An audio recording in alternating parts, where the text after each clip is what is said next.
Okay. So we're going to call our meeting to order at 1 o'clock. Welcome, council. This may be the last time we meet until we're away on holidays for a while, so happy holidays. Same thing with staff, and I hope that you get yourself a little bit of a rest, Donna, and enjoy your 2 weeks away. Thank you. And Jesse, I think you've had a bit, or are you going to enjoy some more?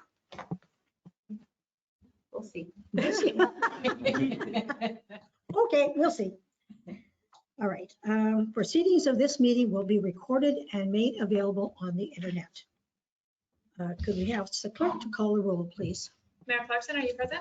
I am. Deputy Mayor Windover? Present. Councillor Armstrong? Present. Councillor Franzen? Present. Councillor Lambshead? Present. First staff, Donna Taggart, CAO Treasurer. Present. Steve Brockbank, Director of Emergency Services. Present. Dylan Kosh, Director of Recreation and Facilities. Present. Ivan Coombs, Director of Public Works.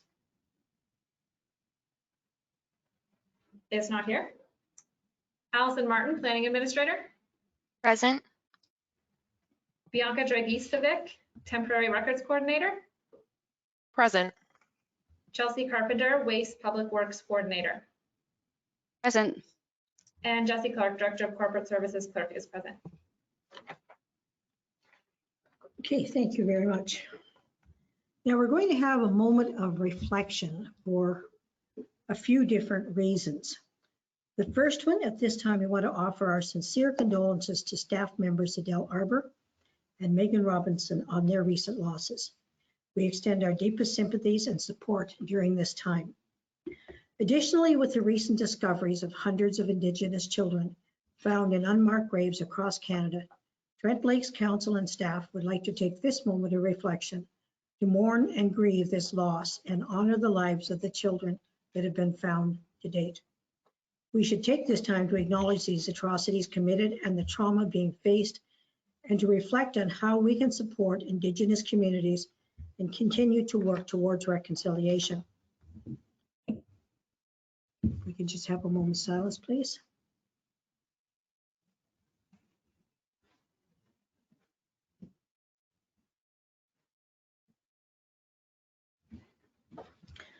Thank you.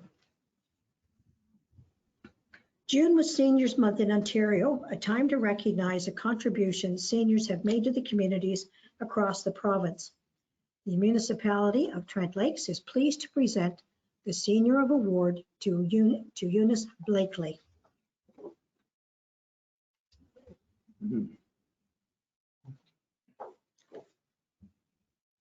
This award is for the seniors who have contributed to their community to make it a better place to live. Eunice is a volunteer connected to various programs in our municipality.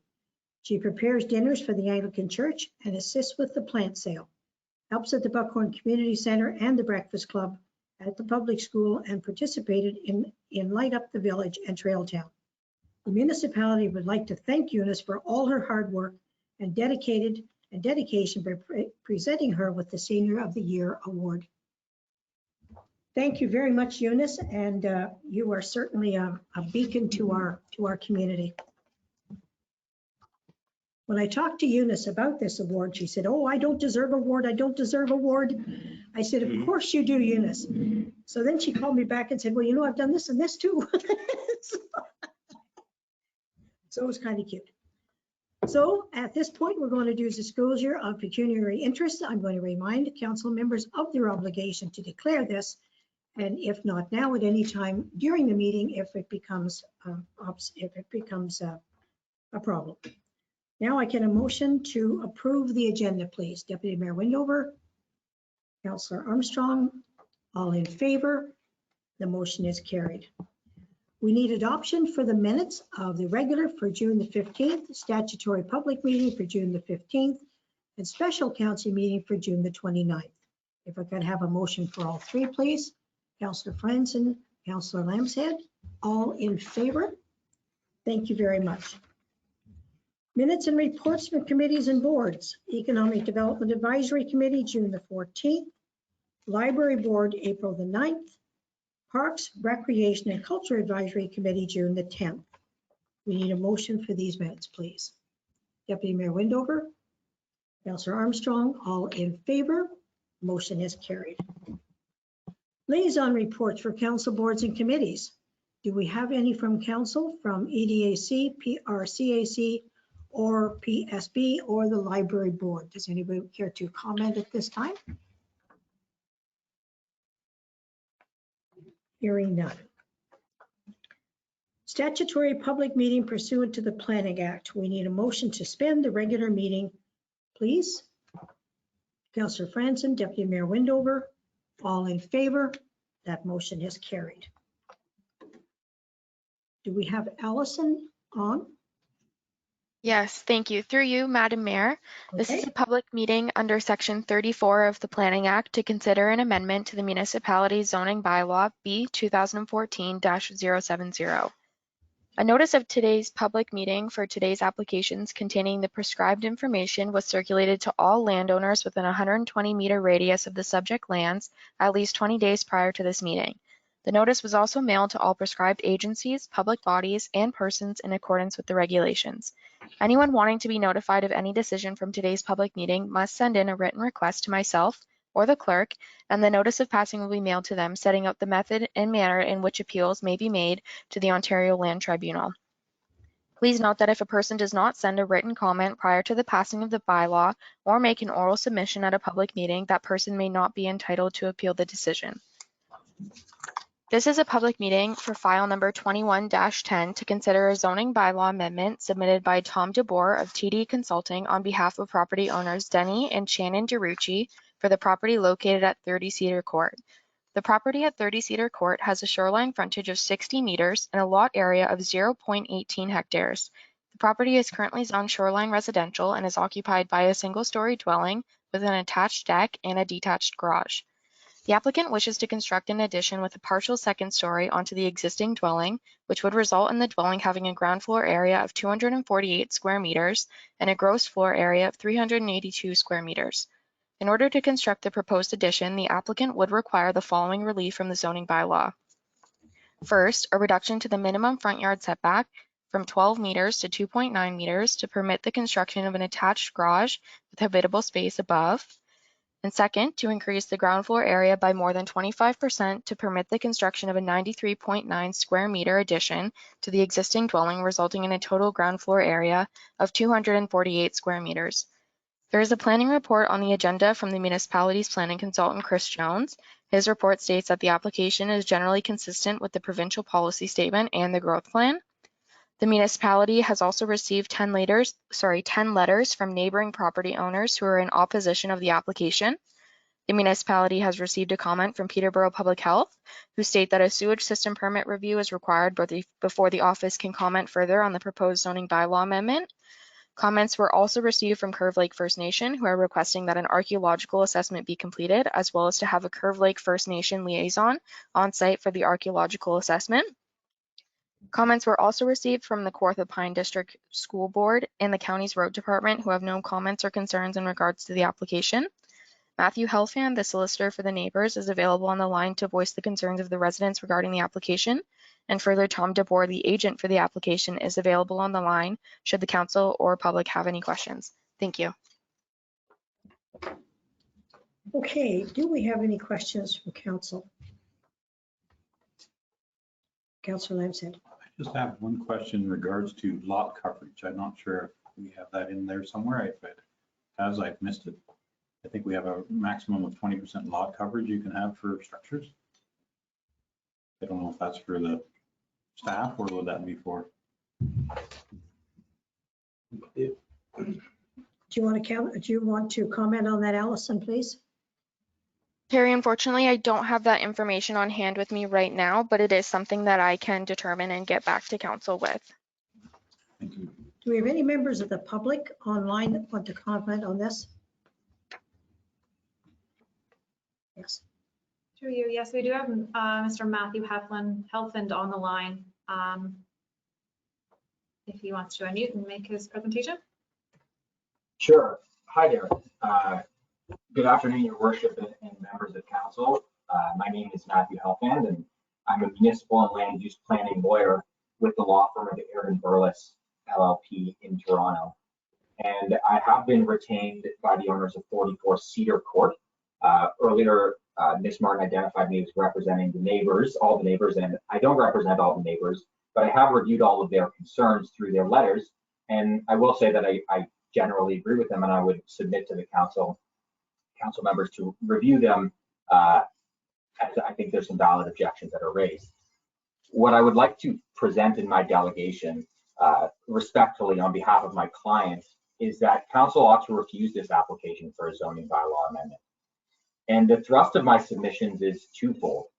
First, I think that it's quite clear that the applicant has not provided sufficient information to demonstrate why this application should be approved.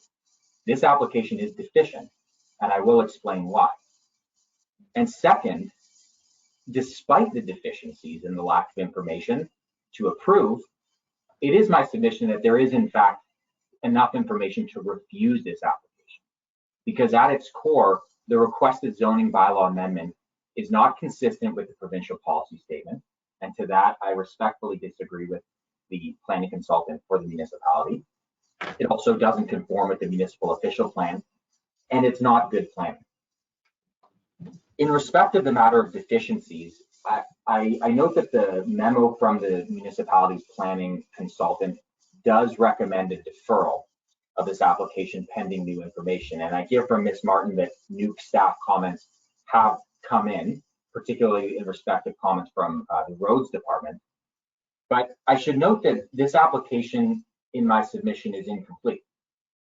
Section 34 of the Planning Act specifically states that a person who applies for a zoning bylaw amendment must provide prescribed information and materials to the council, which includes things such as the land use designation of the subject lands and applicable official plans, and an explanation of how the application conforms thereto, the reason why the rezoning is requested, an explanation of how the application conforms or does not conflict with provincial plans, and how the zoning bylaw amendment is consistent with provincial policy statements. And I'd submit, members of council, that these are not pieces of information that are nice to have, these are necessary. As council knows, it's not a foregone conclusion that every zoning bylaw amendment will be granted simply because someone asked for it. These materials form the basis of the land use planning rationale and is critical information for council to determine whether a zoning bylaw amendment should be approved and whether it represents appropriate planning for the neighborhood. There's no rationale that's provided here. In addition, there's a lack of a proper survey. The municipality's pre-consultation form explicitly requires that a location survey by an Ontario land surveyor showing setbacks from lot lines, setbacks from high water marks and floodplains is required. And that critical information was not provided by the applicant. So it's still a bit of a question mark of whether even a building permit could be issued on the basis of these zoning amendments to support an application. It's quite unclear of what amendments are actually required. Third, there's a lack of information with respect to septic capacity on site. And as identified by the Peterborough Public Health letter, it's noted that a new sewage system will be required, but a systems review will be also required before they can provide a comment. And I would submit that this council should be considering at this stage whether such a significant increase in building permit should be approved in light of the fact that it's unknown how and to what extent septic upgrades will be required and whether there will be impacts on other sides. It's putting the cart before the horse, members of council, in my submission. For these reasons and others, it is my submission that this application cannot be approved due to a lack of information. It's simply not enough. However, to move ahead, I do think that there's sufficient reason why this application should be refused. First, I will point, and if I could briefly, I submitted a letter to council, and I would request that members of council take a look at that letter as I cite a variety of provincial and official plan policies, but I will highlight just a few of the significant issues with the development as it is currently proposed. The first is with respect to the location of the development. The proposed development will be is proposed to be only set back 2.9 meters from the north lot line, where the bylaw standard is 12 meters. This is an inappropriate location that is far too close to the municipal right-of-way. In the event of any potential road widening, this house would be immediately on the roadway. A building so close to the lot line also creates a disruption to the setbacks that are observed in this neighborhood. And while I'm calling in from Toronto, I should let the members know that I have been to this cottage and I have been to this neighborhood. And it is my submission that a building this close to the lot line is far too close, and it's an inappropriate location. Septic capacity I already mentioned, and I would refer back to the Peterborough Public Health letter that notes that there will be an upgrade needed, and there's insufficient information to demonstrate whether or not it's accommodated on the lot. In respect to the provincial policy statement, which the Planning Act requires that all decisions of this council must be consistent with, I would refer not only to my letter, but the letters of all the other neighbors, and particularly a letter from Miss Simon, Mr. Redder, and Miss Cohn, who note that on this property, they have personally observed a variety of species, including wood ducks, largemouth bats, great blue herons on site, because located on site is a dense woodland, a dense tree area, as well as a pond. And this application doesn't provide any information as to whether or not these environmental features should be met, can be protected with this application. Additionally, and I'd just like to conclude by citing a few key policies from the official plan. And as council will know, a zoning bylaw amendment must conform with the official plan that governs. And in this case, it's very clear from a review of the applicable official plan that protection of shoreline areas is a prevailing objective. It is important to protect the integrity of the shoreline. This site is within the shoreline designation. Policy 4.5 of the official plan expressly states that it's a goal of the township to preserve and protect the natural environment abutting the extensive shoreline areas. There's a significant risk that this development will harm the natural areas on the site. Section 4.7 of the official plan states that new development must not disrupt the shoreline areas and habitat. Again, no information has been provided by the applicant in respect of whether these areas can be protected. And if you will scroll, I notice this is on screen, if you might scroll down, this gives a visual on page 3 of just where the wooded area. And I would like to point out, and this was pointed out in many letters, that the driveway, which is on the north side of the site, is currently set back just very close to this wooded area. But if the building is constructed, an additional turning radius will be required, and it's an almost certainty, simply by reviewing the site plan, that many of these trees will be demolished in order to accommodate this development. It's impossible to create this proposed garage without doing so. That's my submission. Back to the official plan, and very briefly, and I would like to sum up, I appreciate the generosity with your time. Policy 5.1.10.3E, very specific, provides that the shorelines of the Kawartha Lakes are significant natural features, and special measures should be considered when reviewing development proposals along the shoreline. No special measures have been considered. This is simply an application based on a desire for a bigger building. In conclusion, and I would rely on the remainder of my letter for my submissions, but again, I appreciate the generosity of your time and I'm available for questions. I would just like to briefly conclude by noting that matters such as need and desire, such as the need or the desire for a much bigger building, are not legitimate land use planning considerations to approve a development proposal such as this. As I noted in my letter, and as Ms. Martin also noted, the proposed cottage is proposed to be almost 3 times larger than the existing building. And Councillor Lampshed raises a very good question about the issue of lot coverage. And again, there is no survey, and it's unclear to what extent the proposed amendments actually satisfy what is being proposed to be built here. And the development proposed here really is just a significantly larger building that is going very close to the lot line and could set a potentially dangerous precedent, and also proposes a significantly longer building, creating a linear feature along the lakeshore with the potential of removing trees that have a screening effect. I would urge council to very closely scrutinize this. And as I mentioned, there is certainly not enough information or materials provided by the applicant for this proposal to be approved. But on the basis of what is being proposed, too close to the front lot line, too long at the back, potential for interrupting and disrupting the natural heritage features on site, this application can and should be refused. That is my respectful submission. I am available for questions, and I thank you very much for your time. Okay, thank you. Do we have comments from council, please? I went to see it, and I think several other council members went to see it. And I can't in good conscience think that this is good planning. There is very, very little room in that lot for the buildings that are on it. So I, for one, would not be voting for this. Anybody else? Terry? I think I agree with some of the comments that were made, that we do need some more information. I certainly would like to have a survey. I certainly would like to have actual comments from the Peterborough Public Health. And I would like to know what the lot coverage will be and is, and make sure that it does comply with some of the aspects of the provincial policy statement.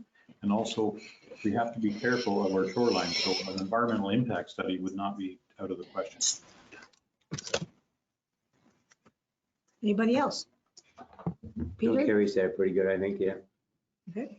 Peter, comment? No, I agree with Terry's comment. Okay. Carol? Totally in support of what Councillor Lim said, has said. So then I guess what we need done is a motion to defer this for more information. Yes. Through you, this is just the public meeting portion. Once we Yeah. rise, we'll be able to make Okay. a resolution regarding this plan. Okay. Yes, Sorry, Madam Mayor, perhaps we could hear from the planning consultant if he is on the line, sure. or if there's anybody else who cares to speak to this application. Is there anyone else? Calling all people. Bessie, do you know if there's anybody else on the line? I believe George Smith on the line, if he would like to speak, and the agent Tom DeBoer is as well. Okay, you can turn your camera. Okay, well, George Smith is present. Can George Smith be heard? Yes. Yes. Okay. Although I can't see you, I'd just like to say I've sent a letter, and the building process is what it is. And between the council members, family members, and professional builders, eventually the family will get to where they want to be. They'll build large, smaller, whatever. The main reason that I responded is that I feel there's a collective group that has decided to demean and target the family, the DeRouchie family, when they've made statements like the children and the police have been present. I think I resent the fact that they've been targeted in that way. And if you'll get to read my response, I'd just like to say the children in the immediate family they talk about are very responsible and athletic individuals. Both are in AAA hockey, both have and wear all their safety equipment when they're on the ATVs and boating. Both have taken and will continue to take the safety courses necessary. And that's the two children in the immediate family. Some of the visitors to this property have been renters, and we readily agree that we can't watch everybody all the time. This property is now personal, and the DeRouchie family wants to expand it, as you can see, and it won't be rented out. However, the family of many, when in celebration mode, birthdays, special occasions, we can be louder. We can be louder than normal. Kids laughing, games, sports activities, and yes, music. This is the good noise for the most part. But as a family and as individuals, we're there to add to the community. not take away from it. And we want to collectively get along with everybody. And that's all I'd like to say. Thank you. And there was somebody else on there, Jesse? Agent Tom DeBoer is also on the line. And then Mr. DeBoer? Good afternoon, members of council. Can you hear me? Yes? Yeah. All right, thank you very much. Typically, I would be the first one speaking, but I guess we're going out of protocol today, which is okay. Now that I've had the chance to do that, I can use this as my rebuttal to the previous comments and the comments that have been submitted thus far. In order to reply to Mr. Lambshead's request regarding the lot coverage, the current dwelling unit and its parts and pieces carry approximately 6.1% of the 20% lot coverage, and the proposal will have a ground floor area consuming approximately 14% of the 20% lot coverage, which is still well within the realm of the permitted use in the zoning bylaw. I'd also like to bring attention to some of the comments regarding the legal advisor that spoke earlier. There's some sort of concerns, and I think there's mislanguage that has been addressed there. Number one, this is not new development, and if it was new development, I would agree with him 100%. However, this is an existing redevelopment site, which falls under a different set of criteria, both within the township's official plan and zoning bylaw requirements. I'm not opposed to the deferral with regards to additional information for Peterborough Public Health and our friends at Curve Lake First Nations. We will equally respect both of those agencies in order to accommodate their requests. Aside from that, he did note that Section 34 of the Planning Act was not addressed. However, this information is actually addressed within our full application package that was submitted in support of this application to process it. If there's any additional commentary or questions beyond that, feel free to either ask for clarification. Otherwise, we would respectfully accept the deferral at this point, pending some further review and study. Okay. Thank you for that. Have we any further comments? So then I think we'll move on and deal with this when we come out of. So now we need a motion to reconvene the regular meeting. Deputy Mayor Windover, Councillor Lambshead, all in favor? That motion is carried. Business arising from the statutory public meeting. Allison, Planning Administrator. Thank you. Through you, Madam Mayor, there was a public meeting held for file number 21-10. At this time, staff are recommending that council defer making a decision on the application until agency comments have been reviewed. The source information for the site plan has been provided, together with the minimum floor elevation, and any other public comments on this application have been received and reviewed. Thank you. Thank you. Can we have a motion to that effect? Councillor Lambshead, Deputy Mayor Windover, all in favor? Motion is carried. We will now have a presentation from Tyler Peters, Project Director, President of Greenview Environmental Management Limited, regarding the shared space study. Please unmute your audio and or share your camera and make your presentation. You will have 20 minutes, and I will ask council that all questions are saved until the end of this presentation. Go ahead, Mr. Peters. Great, thank you, Your Worship. Pleased to be with everyone today.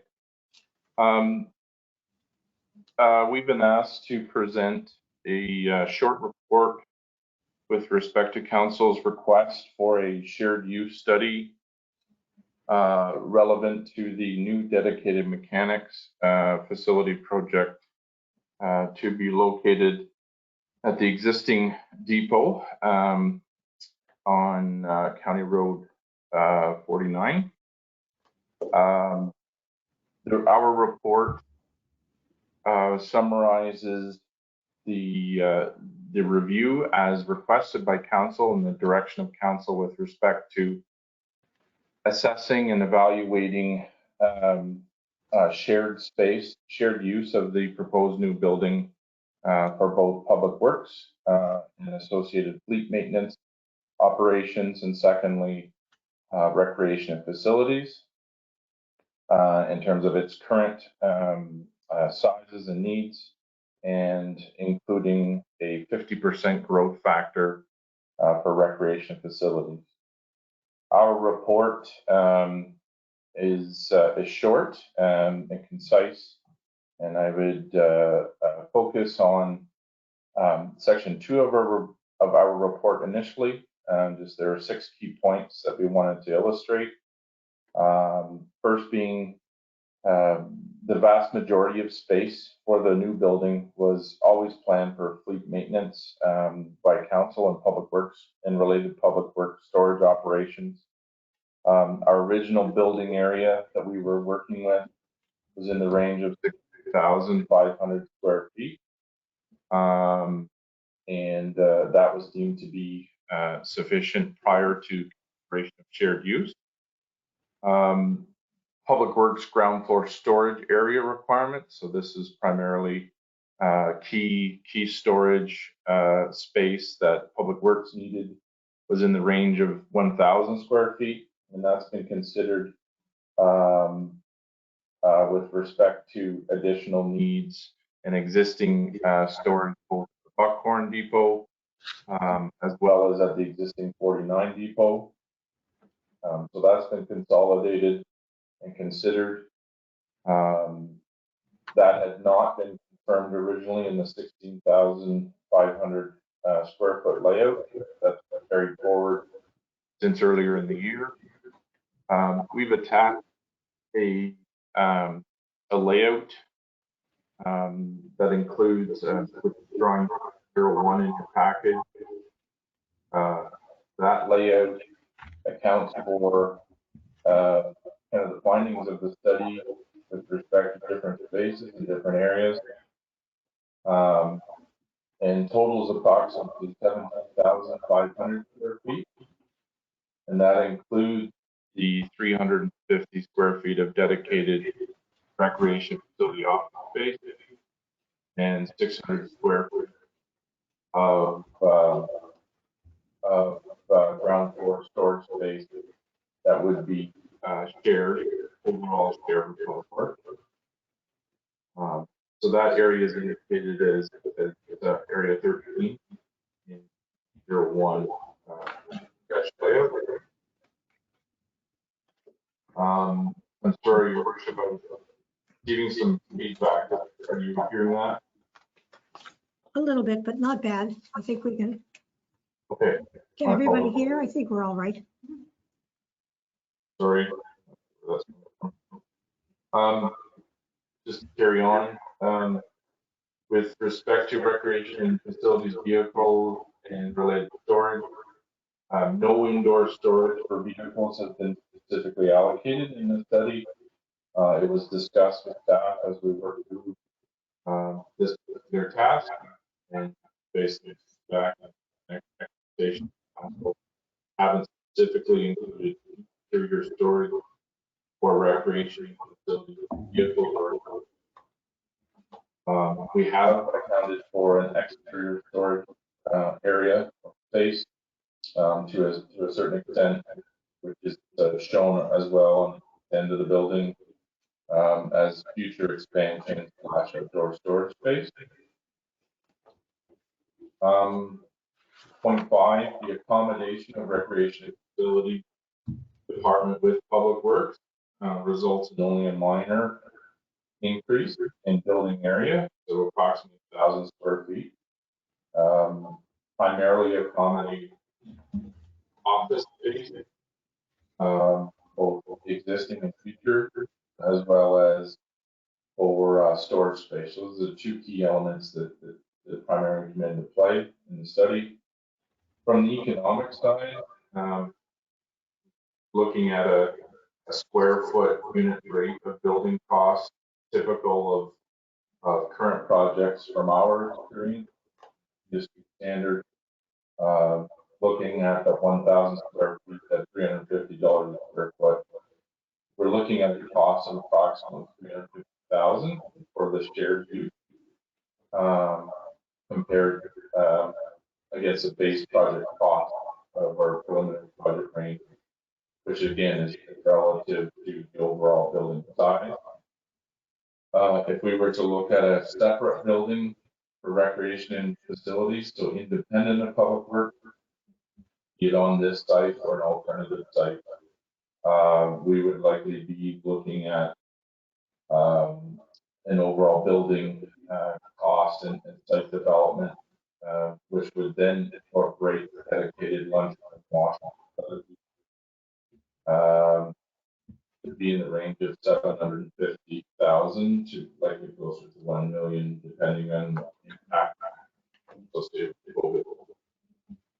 So, just in summary, the overall size, for vehicle and equipment storage, has been determined by council, which was the original direction we received for the project. So in terms of the number of bays and then the nature and orientation of bays, configuration, etc. Recreation facility uses with public works of a shared arrangement. It does appear feasible, given the current design stage, so where we are in terms of design and next steps and associated site challenges. There are some strengths that we do have to find. I have fixed some elements of building that, for example, that stay the same in order to facilitate the project overall. And thirdly, sharing of the building space between the two departments to be a savings overall and feasible. So those are the summary points. The attached table 1 brings together the current and future. We focused on a few points here with respect to offices, the number of personnel. We had information that we were able to work with, and went through a process with staff to confirm a number of these items, which is where a number of these points come from. Some factoring of the recreation facilities numbers to 50% over current is simply a calculation. Others, it was deemed to be, for example, a director, there would be a single director, both current and in the future. We would have 50% growth for director or senior management type position. Supervisory, we did look at a second supervisor for recreation facilities, and that, for example, is accounted for on the table. And then, as we just referred to, the layout, provisional building layout, PD01 includes what we're looking at with respect to this study. The primary element is over on the western half between grid lines 1 and 2, where we have a 40-foot width building. So that's where the additional 10 it comes from. And we've, in general, on the note, right, allocated certain element base, etc. As a stage of the project. So if there are any questions through you, Your Worship, I'd be pleased to answer. Okay, council, what have we got to add to this? Yes. Thank you, through you, Madam Mayor. I have one question and then I have a comment. The question is, does this final report and blueprint does it now meet the needs of the department heads for public works and recreation facilities? I assume that it's gone back to them for one more review and that they've sort of blessed it or had challenges. So just wanted to confirm that we have their support for this. Sorry. Through you, yes, they have had a chance to have a look at this and have expressed their support. Okay. The comment, if I may, is this is good work. Sorry it took us so long to get here, but I think this is the right answer because it manages our costs effectively for housing those two different departments. It allows for some operational efficiencies once they're under the same roof. And going forward, it will allow us to build some synergies across those two departments and eliminate some duplication as well. So I think this is the right solution going forward, to have those co-located and to start to work more closely and leverage the synergies. Okay, any other comments? Yes. Just a question. I may have missed it, but what is the total cost of this project, including the days for the Works Department and for the Rec Department? Through you, Madam Chair, we're very early on in the overall project in terms of costing. You'll see in point number 6 on page 2 of our report, we're working with a preliminary budget range, total building area of 17,500 square feet, somewhere in the range of $5.5 million. That would include building, site work, new septic, new well, new servicing, stormwater related, all of the elements, total project budget. We haven't been able to advance to any great extent, specifically on building design as yet, because of some of these opportunities to review efficiencies. Overall, space first, second is this current study looking at shared use. So we're still working on very preliminary values and numbers, but this time is where we currently sit in terms of a budget range. Donna, when we're in the process of possibly hiring a new roads person, would it not be wise to have him look over this? Because this is actually going to be the building that he administers for going into the future. So through you, I believe there would certainly still be an opportunity for that. Yeah. This is the information that is for council that they requested to date. Should council wish to proceed, that direction could be provided. But yes, that could happen most certainly. They could review this.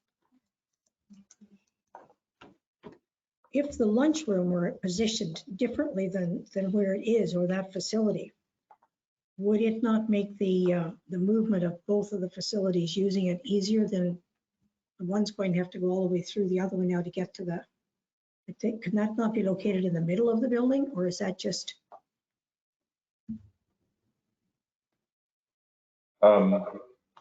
To answer your question, Madam Chair, again, this is a conceptual layout to try and allocate space primarily to the two departments' needs.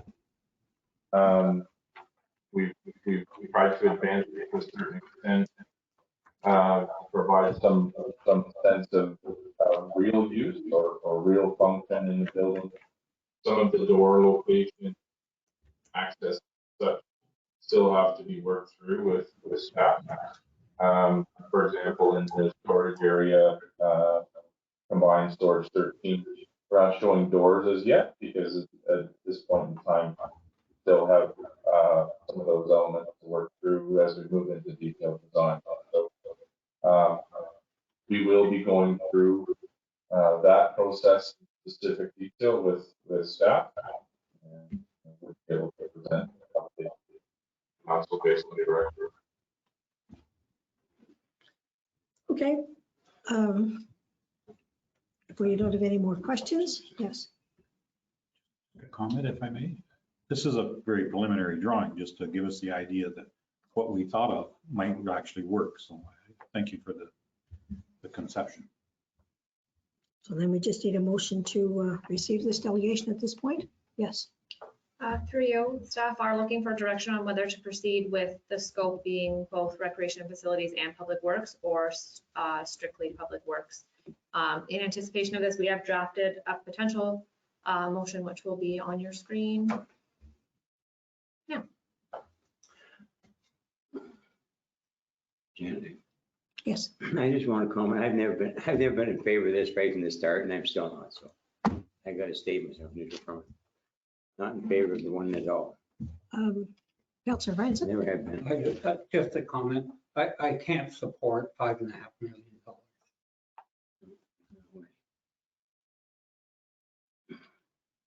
Okay, we're getting a little late in the game for this.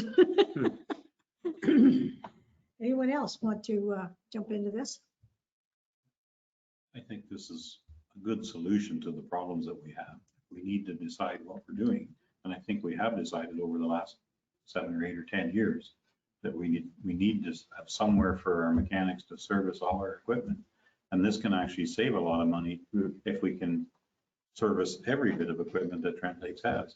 So I would certainly make a motion, if it's time to do so, that we direct staff to proceed with a new dedicated mechanics facility project under the scope of a shared facility between the Recreation Facilities and Public Works Department, which includes fleet maintenance services. Councillor Armstrong? I would second that motion. I think we have arrived at the right solution. There'll be some trade-offs between the capital costs involved with this and future operational costs. Anybody else want to speak to the motion? Yes. One more comment is if we divide these two entities and have separate buildings, it's another $1.5 million. Plus, if we need to do something with our mechanics facilities. So we have to do something to incorporate that in a proper facility. So we have to spend the $4 or $5 million. So the other bit incorporates, it's probably saving $500,000. And I would just like to comment, I'm in favor of this motion, but I would also like to have consultation with whoever we happen to hire into this position so that the input is there from the people who are going to actually be working in it. So can I, yes? The recorded vote, please. Yep. Okay. Are you ready for your recorded vote? Yes, ish. I will start with the member who requested the recorded vote, which is Councillor Franzen. Councillor Franzen, are you in favor? No. Councillor Lamshead? Yes. Deputy Mayor Windover? No. Councillor Armstrong? Yes. Mayor Clarkson? Yes. Okay, that motion has carried. Now, we have some staff reports. Public Works, Chelsea, would you like to speak to waste? And we're also going to talk about the video surveillance policy, I believe. Thank you, through you. Yes. Sorry, through you. There is a delegation next from Perry Zott regarding the interim control bylaw. I'm sorry. I went right past it. Is that person here? Yes, I am. Okay. Yes, can you hear me? Okay, yes, we can, and you will have 10 minutes, please. Good afternoon, Madam Mayor and councillors. My wife is Karen here. She's going to address this.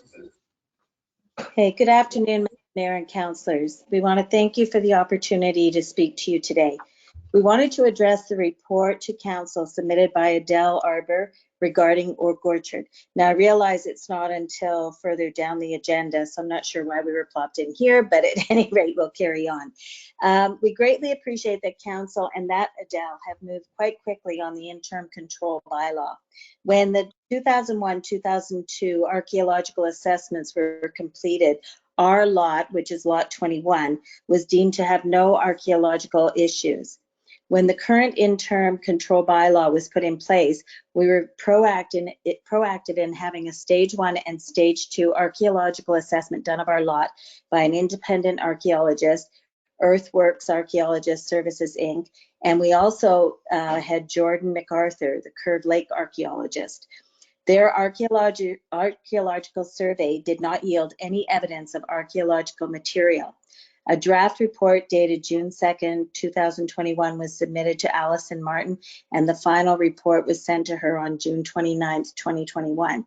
We also were proactive in sending one to Catherine oh my gosh, I forget her last name, at the ministry, and she's awaiting the report from Earthworks. They're waiting for Jordan MacArthur to come back from holidays.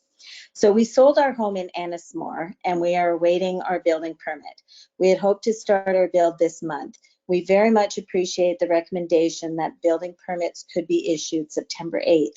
However, the unexpected hold on issuing permits has already severely impacted our ability to start building our home, and further delays cause undue hardship as winter approaches. We would like to request that, as stated in the report, a special council meeting take place sooner so issuance of building permits could be earlier, and that each lot be dealt with on an individual basis. We are an interior lot. We back on to just a small part of the lagoon. And even when you look back at those original archaeological assessments back in 2001, 2002, it indicated that there were no archaeological issues then. So that's basically what we're asking for, is that if there is any way that a special council meeting could be moved up, it would be greatly appreciated. Thank you very much for your time. Well, thank you. Have we, somebody from building want to speak to this? Donna, would you want to point us in the right direction here? So through you, I would suggest Allison is actually presenting that report later on the agenda, Okay. but I would have nothing further to add this time. Okay. So if you want to just stay on the line, then you can listen to Allison's report a little bit later. Yes, we will. Absolutely. Thank you. Okay. Anybody else want to comment at this time? Okay, so I'm going to have a motion then to accept this delegation, please. Deputy Mayor Windover, Councillor Franzen. All in favor? Motion is carried. Okay, now Chelsea, you can talk about waste. Thank you, through you, Mayor Clarkson. Before you is a video surveillance policy for council's consideration. If you have any questions on the policy itself, I would be happy to answer them. Comments, questions, anyone? Has this become necessary, Chelsea? Through you, Mayor Clarkson, we do have video surveillance at our transfer stations, and this this policy recognizes the importance of having procedures in place relating to the threat of privacy breaches. We do use the video surveillance to pass on to the OPP in the event that there is illegal activity that takes place. So this policy would just be a best practice and help with any risk mitigation. Okay. Yes, Carol? Councillor Armstrong? Okay, thank you, Madam Mayor. Chelsea, just a quick question. We've used SHRP to help us with our policy drafting before. I just wondered if this has gone through SHRP as well. For you, it has not. It did get circulated to all of the management staff, and we also referenced a couple of policies that were passed recently that were also in consultation with our lawyer, John Ewart, as well. So at this time, it has not gone to SHRP. Okay, but it has gone through our legal counsel. Through you, it didn't directly through our policy, but our policy is very similar to ones that have been done by the County of Haliburton as well as Township of Highlands East, and those policies were reviewed by John Ewart. Perfect, that's great, thank you. Councillor Lamshead, you had a question? Yeah, I just think this is something we need to kind of protect people's privacy, because there is a lot of digital data there, so I think it's important to protect everybody. Well, we can assure people if they question us that their surveillance is private. Okay, can we have, if there are no more questions, can I have a motion for this report, please? Deputy Mayor Windover, Councillor Franzen, maybe? All in favor? Carried. Recreation facilities, we don't have any. Fire and emergency. Building and planning, Allison Martin. And this is the bylaw to remove the holding symbol bio. Thank you. Through you, Madam Mayor. On today's agenda is a report regarding the lifting of a holding symbol for the property located at 14 Moonline Road. Staff are recommending that if council is in agreement with the conclusions of the report, and in the absence of any concerns, agencies or members of the public that the bylaw reflecting the recommendations of this report on today's agenda be approved. Thank you, and I'd be happy to answer any questions. Okay, are there questions? Seeing none, can we have a motion, please? Councillor Lamshead? I'll make a motion as recommended. Okay, seconder, please. Deputy Mayor Windover, all in favor? Motion has carried.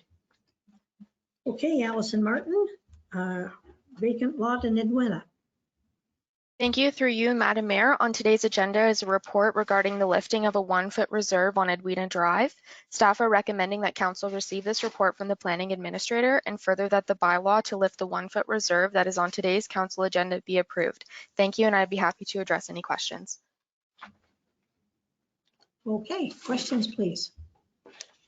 Allison, there can't be a whole lot of those 1-foot reserves left on there, are there? Through you, I can't confirm either way whether there is or is not. It's not information that I myself am privy to, but it is something that I could look into for you. It doesn't matter. It just seems over the years we've relieved relieved a lot of them. Do we have a motion one way or the other on this? I'll make a motion to receive from the planning administrator and further that the bylaw to lift the 0.3 meter reserve on today's council agenda be approved. Okay, and that is Councillor Lamshead, and the seconder is Councillor Armstrong. All in favor? Motion is carried. Okay, Allison, you're on again.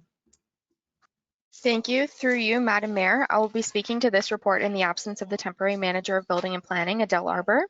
On today's agenda is a report regarding the interim control bylaw study and recommendations for the Oak Orchard plan of condominium.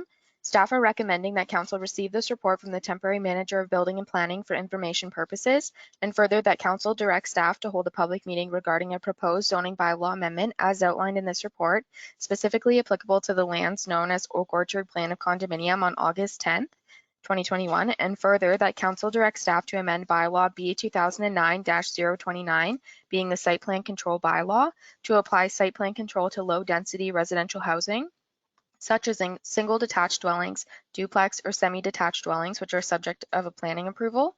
Thank you, and I'd be happy to address any questions that council or the public may have. Thank you, Allison. Questions, please. Councillor Armstrong. Yeah, thank you. Through you, Madam Mayor. Allison, with regard to the idea of, first of all, great report. Thank you to Adele, I guess in her absence for such a thorough report. Heavy lifting, getting through it, but it was well done. My question is with regard to having a special meeting, which was referenced by our delegation earlier.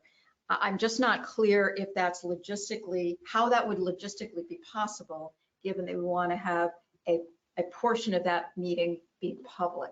So is there a way that that can be brought forward, given all of the required timeframes for notification, et cetera, to have a special meeting and then be able to approve building permits sooner? Sorry, it was kind of a long question. Through you, that's okay. I would defer this question to Jesse in order to determine whether or not it would be possible to have that meeting earlier. Through you, Mayor Clarkson, yes, it would be possible to have a special meeting that contains a public meeting.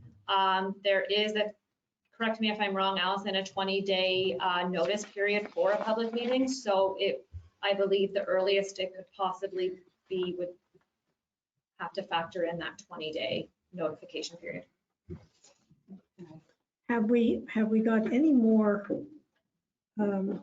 information in terms of how the studies are going? Like, are we going to have a meeting at the end of the day that people say, well, we don't have enough information yet? Or are we zeroing in on being able to have some answers on some of these properties? Or is the whole thing going to have to be given a clean bill of health before anything moves forward? Through you, we have directed any public body that has contacted us in regard to the potential of conducting an archaeological assessment on their properties.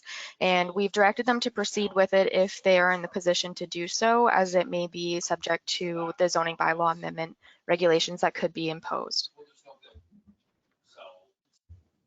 Did you understand that? Mm-hmm. Okay. Yes, I think so. I'm lost. Go ahead, you had your question, comment? I guess just to follow on, essentially from what Jesse is saying, that would move our meeting up by only about 2 weeks. So I don't know if that really makes that much of a difference in the whole timeline, and I don't know that I can ask the delegation that question. But that's about all it would do is buy us 2 weeks, if I'm understanding that correctly. I think 2 weeks right now for somebody who's holding to try to build something is a lot of time. But I'm just not sure how far we are along to be able to say, like, how are our negotiations going, Donna? Do we know that? With the archaeological studies and Curve Lake and everything else, like, is there movement? So through you, the direction was to place the interim control bylaw and have Adele do the work, and that is what she has done. So the recommendation is to do the public meeting and, as indicated, the site plan control bylaw. But I believe she has structured this report, and I just want to acknowledge Allison stepping in. This is a difficult one not to have Adele here for, quite frankly.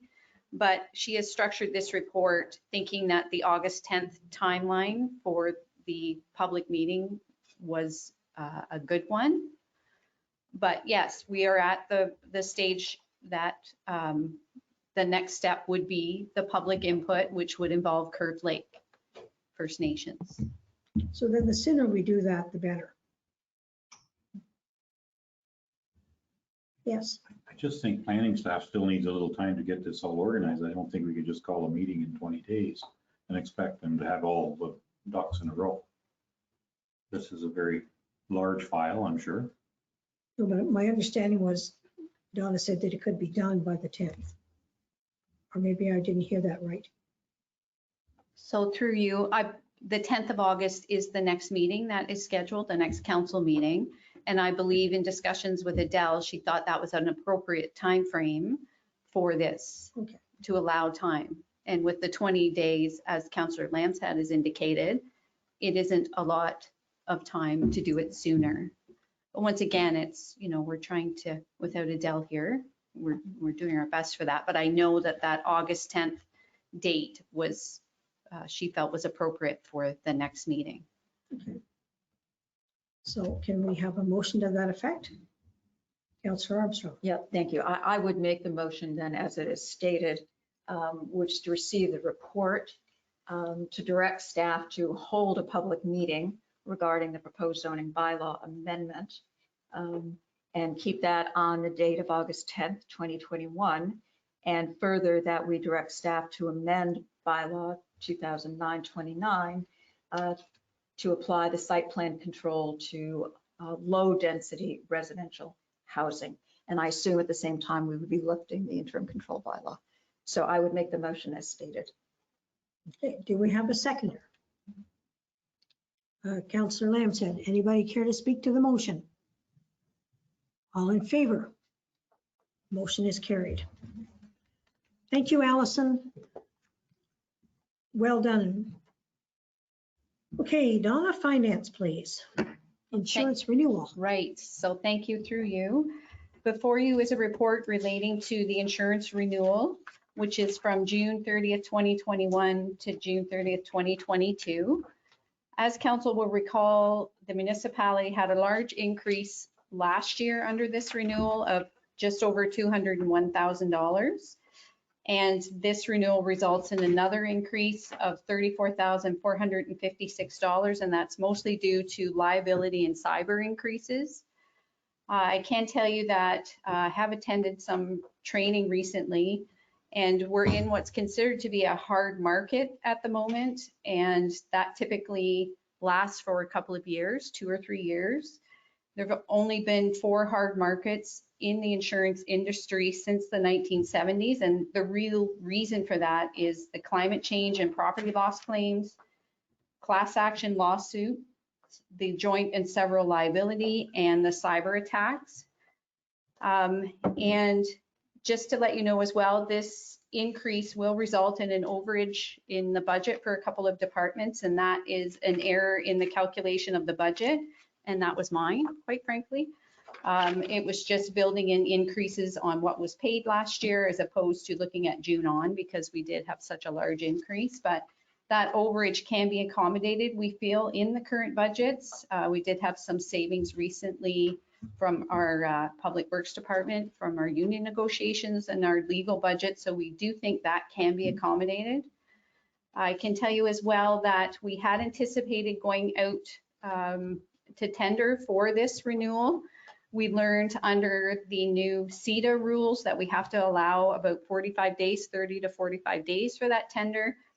And we also learned that recent tenders that have gone out have really only often resulted in one bid based on that hard market that I already spoke about. So, and I thought I'd bring up, because I know we have had some discussions recently about a local pooling of insurance.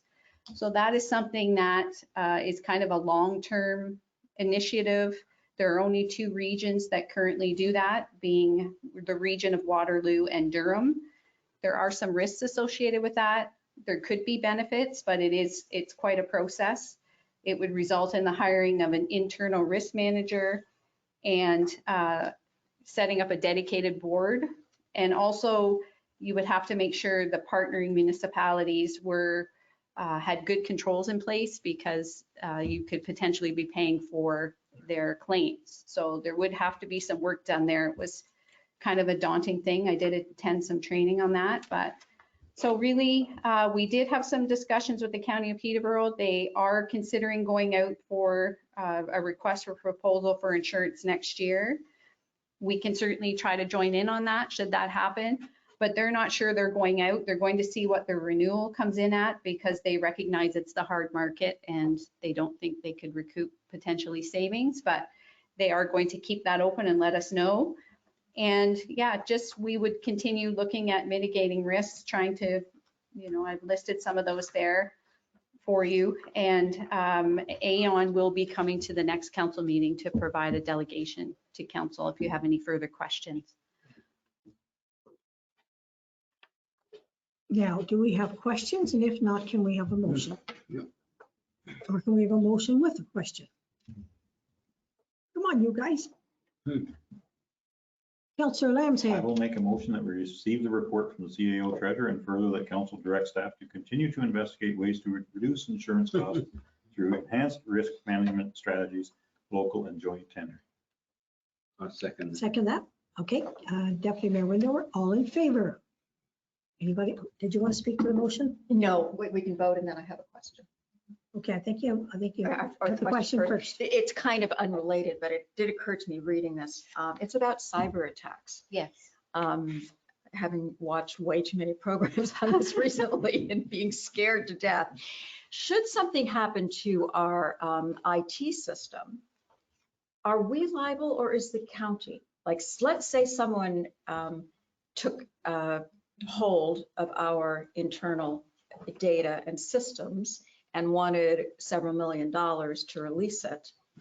Are we liable or is the county liable? And I don't know if you know the answer, but. Yes, so through you, I would want to do a bit more research on that, Yeah. to be frank, but I know cyber is one of the major issues right now, and some renewals, they won't even renew cyber. Right. So. And I think the county have had a couple of bobs at it, eh? There's been a couple of people take it down. So I mean, our data, sorry, and through you, our data is stored locally, but the county definitely is our IT provider. So I don't know that answer, but I could find out. Yeah, I didn't, and I'm sorry Yeah. if you I didn't mean to put you on the spot, but it was something that occurred to me that I think, is probably worth trying to find out in the horrible event that anything should happen. I'd rather have that sorted out in advance. Yeah, sure. Okay, so you're adding that to your motion. All in favor? Motion is carried. Administration, none. Corporate services. Jesse, Thank you. Mystic Point Road. Through you, Mayor Clarkson, tender T04 2021 for the rehabilitation of Mystic Point Road was posted on June 2nd and closed on June 23rd. 3 bids were received and all were reviewed for compliance by both staff and WSP Canada Inc., the project consultant. Staff are recommending the award of the tender to the lowest compliant bidder, being Coco Paving Inc., in accordance with the recommendation from WSP. Do we have a motion or a question? Yes. Yeah. Okay, Deputy Mayor Windover's made the motion. Seconder, please.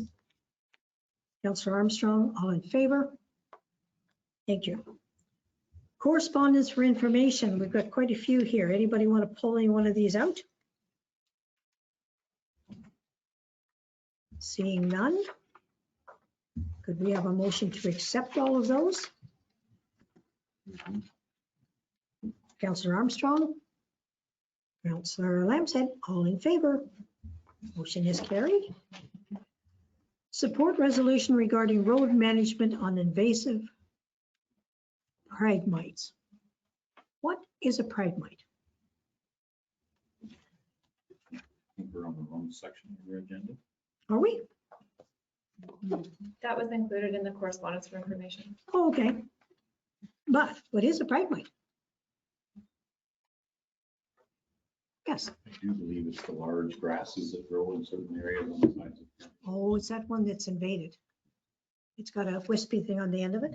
Huh, thank you. Correspondence for action, City of St. Catharines, Lyme Disease Awareness Month.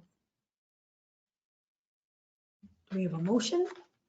Councillor Lambshead? I would like to make a motion to support this because we are getting more inundated with ticks of many different varieties in our area. So I think this is something that we should support. Yeah. Okay, and you're going to second it, Deputy Mayor Windover? Mhm. All in favor? Motion is carried. New Westminster. Motion M84, Bill C313. I'd Yes, like to support that okay. because it's a real problem with the violence against our minorities, Okay, and signatures of hate shouldn't be allowed in this country. and which? Signatures of hate, a Nazi flag or a flag from southern United States, the Confederate flag, they shouldn't be allowed to be used in this country. So do you want to add that to your motion or do you just want to support the I motion? just want to support the motion. Okay. It's within the motion. Okay, a seconder, please. Anybody going? I will second that. All in favor? That motion is carried. Municipality of St. Charles Land Transfer Tax. Motion? Motion to receive. Do we have a seconder? Councillor Lambshead, all in favor? Motion is carried. Township of Rideau Lakes. Funding of abandoned cemeteries. I didn't think we had any choice in that. Donna, what do you think? I thought if the cemetery was within our region, we have to maintain it. I quite frankly don't know. Do you? I would have to check. Madam Mayor, I think that we do. And this request is just saying because we have to, we would like to see some funding from the federal and or provincial governments to support us in carrying out that responsibility. Okay. So you're going to, anybody going to make a motion? I think we should support it. Okay. Deputy Mayor Windover and Councillor Lambshead is our seconder. All in favor? The motion is carried. Bylaws on the agenda. Jesse, would you like to speak to this, please? Yes, thank you. There are several bylaws on today's agenda that didn't have a corresponding staff report or public meeting. The first is B 2021-77, which authorizes the use of boat and boat counting equipment as directed from the June 1st council meeting. B 2021-79 is a zoning bylaw amendment for file 2105. A public meeting was held on May 18th and was supported pending the completion of a site plan agreement. B 2021-83 is the bylaw to authorize the execution of the site plan agreement for the above mentioned zoning bylaw amendment file. And I would just like to note that the title of the bylaw was incorrect on the posting of the agenda and it has been changed to reflect the proper name. And B 2021-85 is a zoning bylaw amendment for file 2032. Public meeting was held May 18th and council was supported it pending the submission of a registered reference plan. And B 2021-86 is the bylaw to authorize the execution of the shoreline road allowance purchase agreement for series 32. Now, do we need to get motions for each one of these? Yep. Oh, yeah, little brat. Okay, B21. Sorry, alternatively, if council would like, they can do one motion to approve all of them. If not, we can go through them individually. Okay, have we got any will to do them all at once? I support doing them all.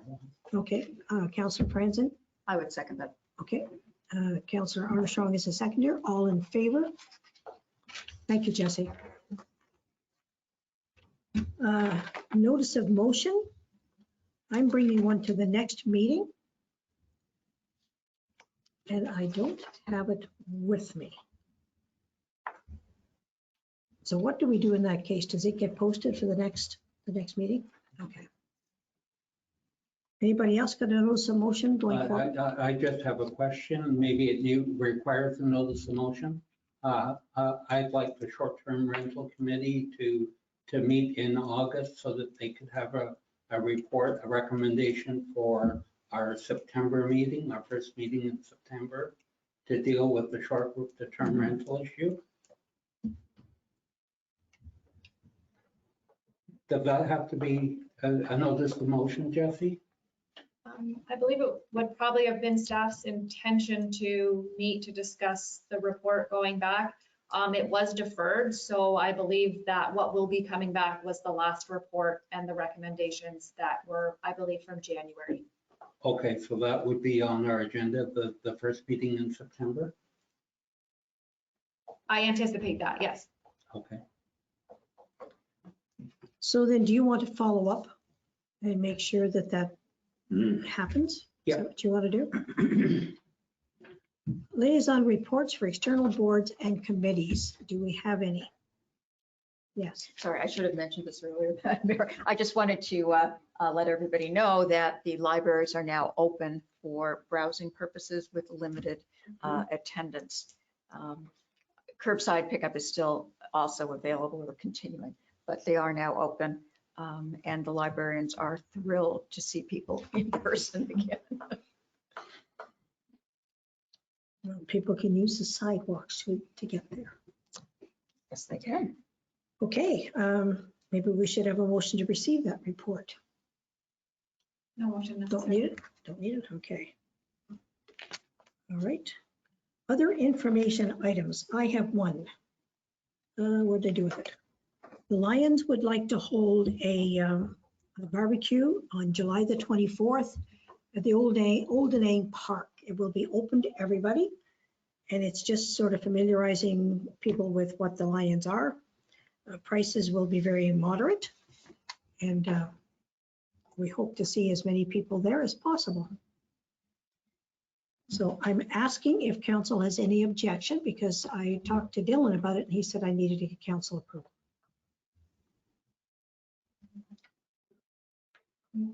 Through you, there's no motions permitted at the information items section of the agenda. So then what do I do? Just simply say, is anybody in objection? He said I need to get approval from council tonight.